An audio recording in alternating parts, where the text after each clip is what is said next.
Bună ziua, dragii mei! Bine v-am regăsit la mine pe canal pentru o nouă rețetă delicioasă. Dacă sunteți pentru prima dată aici, vă doresc bun venit! Eu sunt Iuliana. Sper să vă placă rețetele mele, să vă abonați la canal și să rămâneți alături de noi în comunitatea Bucate Aromate. Pentru că în curând începe școala, m-am gândit că o rețetă de banana bread pe care să o serviți micuților la micul dejun sau să le puneți așa ceva la pachetel prinde numai bine. Pe blog veți găsi și o variantă de banana bread vegană sau de post, cum vreți să-i spuneți. Este foarte bună și aceasta, are și migdale, are și ciocolată topită. Dacă țineți post sau aveți un stil de viață vegan, vă recomand din toată inima.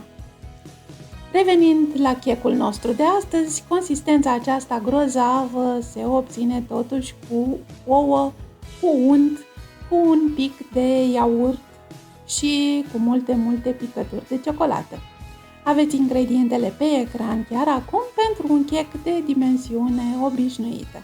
O precizare foarte importantă legată de picăturile de ciocolată: asigurați-vă citind eticheta că acestea sunt termostabile și nu din cele pentru creme sau glazuri. Am scris mai multe pe blog despre picăturile de ciocolată, de câte tipuri sunt, în ce fel sunt, de unde le cumpărăm și așa mai departe. Referitor la banane, care sunt ingredientul cheie în rețeta de astăzi, să știți că bananele, cu cât sunt mai bine coapte, cu atât sunt mai dulci și folosim mai puțin zahăr în compoziție și cu atât sunt mai aromate. Așa că dacă nu aveți banane bine coapte, puneți-le într-o tavă și băgați-le la cuptor la 150 de grade pentru 10-15 minute, timp în care le întoarceți de pe o parte pe alta ca să se coacă uniform. La final, da, vor arăta așa, nu sunt prea frumoase, ba chiar dimpotrivă, sunt cam urâțele, dar nu asta ne interesează la rețeta de astăzi. Așa coapte vor deveni foarte dulci și își vor intensifica aroma.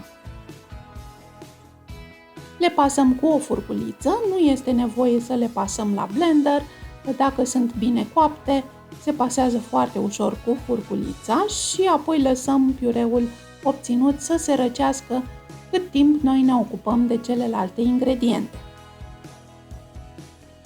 Untul pe care îl folosim trebuie să fie foarte moale. Eu l-am scos cam târziu din frigider și de aceea, ca să mă asigur că se înmoaie suficient de bine, l-am tăiat cu bulețe și l-am lăsat răsfirat pe o farfurie. S-a înmuiat, după cum vedeți, foarte bine. L-am pus în bolul mixerului, iar peste el am pus zahărul și sarea. Folosesc paleta aceasta pentru creme și las mixerul să-și facă treaba timp de câteva minute până untul devine spumos, iar zahărul este topit.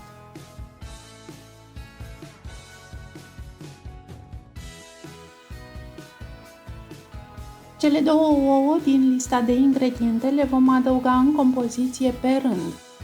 Am oprit mixerul și am adăugat primul ou și tot acum pun și iaurtul.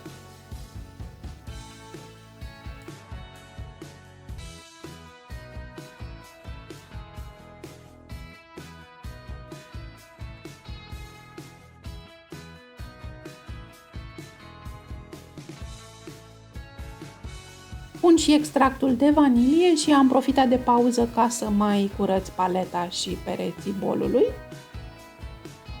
Dau din nou drumul la mixer, între timp îmi pregătesc cel de-al doilea ou. După ce primul ou este foarte bine încorporat în compoziție, îl pot pune și pe al doilea.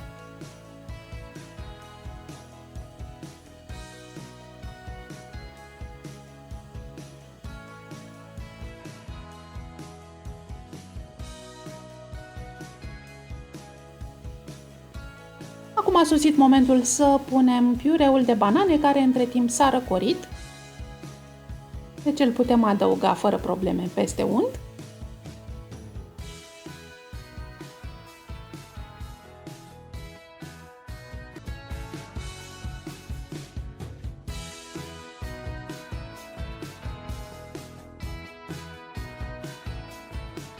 Apoi punem făina. Eu am aici făina pe care am început să o cern.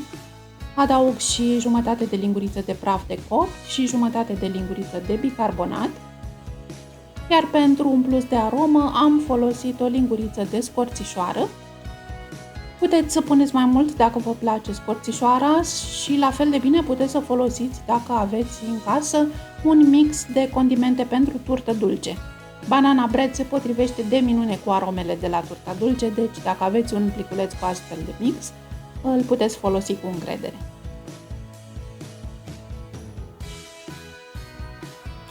Am omogenizat compoziția și să vă arăt ce textură grozavă are, este efectiv ca o cremă. Deci așa trebuie să arate, iar acum partea mea preferată, multe picături de ciocolată. Deci am pus 200 de grame de picături de ciocolată în compoziție, iar cam 20 de grame le-am păstrat deoparte și le-am presărat deasupra checului înainte să-l bag la cuptor. La momentul acesta cuptorul este aprins la 170 de grade. Forma de chec era pregătită deja cu hârtie de copt în ea. Am pus compoziția, am nivelat-o și pun acum restul picăturilor de ciocolată pe care le-am păstrat deoparte. Multe, insist și pe la colțuri și pe la margini să aibă ciocolată din belșug peste tot.